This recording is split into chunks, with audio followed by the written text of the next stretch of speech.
Nevada has approved a proposal to automatically send in mail-in ballots to all registered voters in the state, which is great news because a lot of people aren't going to feel comfortable voting in person during the pandemic, and creating an opportunity for everyone to vote who can vote, who wants to vote, is important. Now, of course, in response to this, Donald Trump is doing what he does best. He's crying about it on Twitter.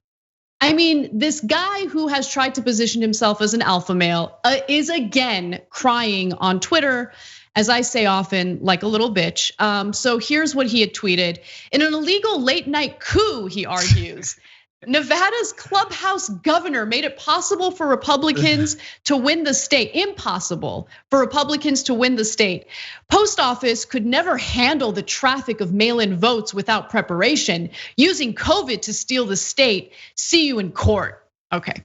Now, look, it is relevant that he brought up the post office because he is working aggressively to ensure that the post office is not suited to handle the influx of mail-in voting.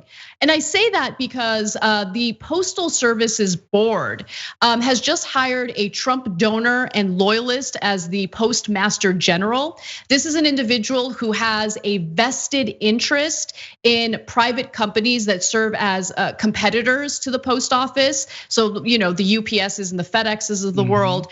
And according to previous reporting, Postmaster General Louis DeJoy told employees at the post office to leave mail behind at distribution centers if it delayed letter carriers from their routes. And that's according to internal USPS documents obtained by the Washington Post and then further verified by the American Postal Workers Union.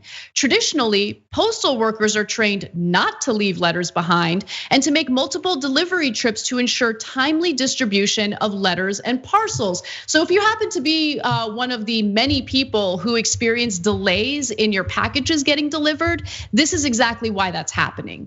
Right. And so it's terrifying to know that you have this Trump donor and loyalist as the Postmaster General at a time when many Americans are going to rely on mail-in voting to cast their ballots. And look, Trump also doesn't hide the fact that he believes mail-in voting will make it incredibly difficult for Republicans to win because Republicans have relied on disenfranchising voters in order to win elections. Here's an old video of Trump admitting just that. I will tell you this, if you look at before and after, the things they had in there were crazy. They had things, levels of voting that if you ever agreed to it, you'd never have a Republican elected in this country again. Trump always has this affinity for saying the quiet parts out loud, right? Yeah. Like in that interview, it's like, oh, it was great. Democrats are trying to make it easier for people to vote. If that happens, Republicans will never win. It's like, I think wow. It's so, the problem with this is that it's two things. It shows them to be desperate. That's one, but mainly it shows them to be stupid. There's no actual proof that people who would ordinarily mail in their ballots are disproportionately Democratic voters. Like there's no proof that this is actually going to help. That's the main issue. Like you're snitching on yourself and showing how desperate you are that you will try anything, even things that haven't been proven that will actually work in your favor. And it's just, it just says a lot about the party that they just don't think they can win on ideas with the actual people who are here in America. They always talk about, oh, love it or leave it. Like that's a common refrain amongst people on the right. But the bottom line is like, they're the people who don't actually love the country as it is.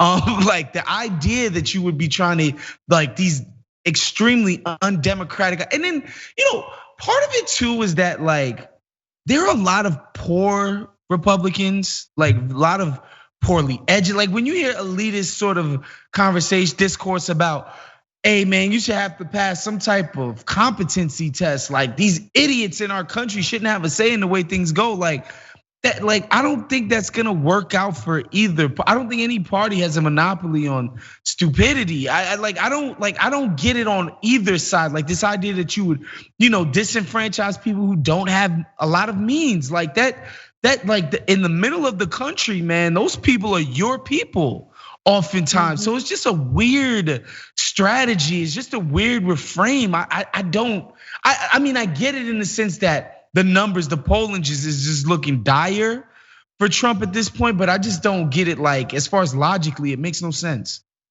No, you actually bring up such an important point because, historically speaking, disenfranchising voters has worked out well for Republicans, but they use like a surgical method to disenfranchise specific voters that would typically vote Democratic. So for instance, voter ID laws overwhelmingly hurt Democratic voters because if you happen to be an out-of-state student and you're studying at a university where you don't have like ID from that state, well, A, you're likely to vote Democratic, right? And B, you're unlikely in a lot of cases to have a state issued ID. So you're disenfranchised just by the very nature of being an out-of-state student. So that's one example, right? In this case, what Donald Trump is doing is actually very likely to backfire, especially at a time when his polling is already disastrous. So Ronna McDaniel, who's the chair of the Republican National Committee, is like, get off it, get off it, get off it. Stop bringing this up because this is actually gonna hurt you. And there are plenty of older voters who would vote for you, who are now under the impression that mail-in voting is full of fraud and issues. And so, look, let me go to these incredible figures that were mentioned by the press. The Washington Post reported that multiple public surveys show a growing divide between Democrats and Republicans about the security of voting by mail, with Republicans saying they are far less likely to trust it in November. In addition, party leaders in several states said they are encouraging resistance among GOP voters who are being encouraged to vote absentee, while also seeing the president describe mail-in voting as rigged and fraudulent. So let me fast forward to this quote or this piece of information because I actually didn't expect this to happen. So senior Trump advisors, including RNC chairwoman Ronna McDaniel, have warned the president that his broad rhetoric is complicating Republican turnout efforts. McDaniel and Justin Clark, Trump's deputy campaign manager, have repeatedly encouraged the president to promote the use of absentee ballots. McDaniel has additionally urged him to stop his blanket attacks on mail-in voting and present a more nuanced message. And it's because, again, when you look at how the demographics break down, and of course, I'm generally speaking here, older voters are more likely to vote for Trump. And so older voters are also the ones who are less likely to want to show up in person to vote because of this pandemic. At the same time, and not to mention these long ass lines and all of the things that come with that. Like it's inconvenient for somebody who might have a walker or a cane or any of the like. It's like, no, I don't want to get up and do that all day. Like I'd rather just mail it in. And it's just, but like this is so obvious. Like this is just a one step of be like, yo. It's literally one email, one phone call. Yo, what's the percentage of people that voted for me last election mail in? Oh, wow.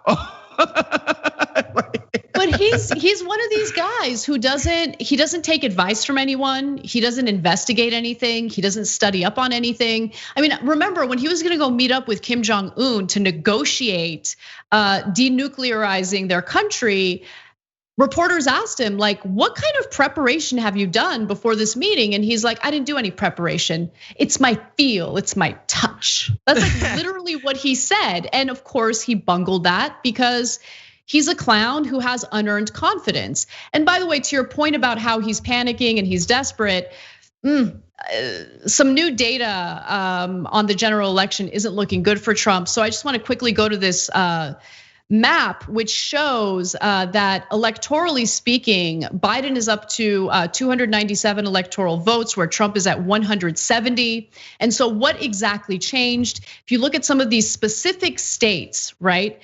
Like Colorado, for instance, June 17th, it definitely did lean Dem. Now it's a likely Dem state. Pennsylvania with 20 electoral votes. June 17th, it was considered a toss-up. And now that state is leaning Democrat.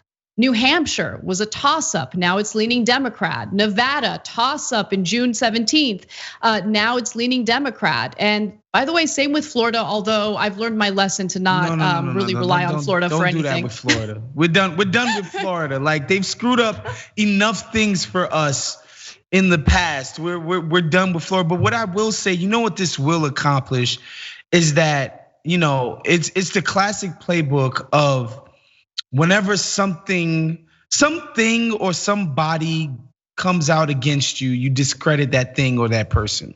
And so it's laying the groundwork for when or if Donald Trump loses, he can discredit the result. Not to say that he won't leave office, because I really don't think he's all that crazy about coming back. I like, it just doesn't feel like, it seems like something when he can just go out, play golf, continue to get filthy rich from the ways that he set himself up while he's been president. But when he does make a public appearance, he'd be like, that fraudulent election you mean that I lost? Are you kidding me?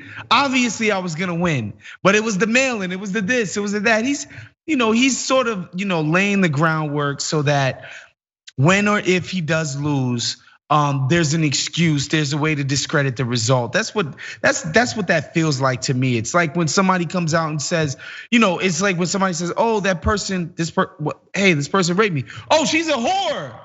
It's the same logic. It's whenever something comes out against you, try to discredit it. Yeah, I mean, we see that with him all the time.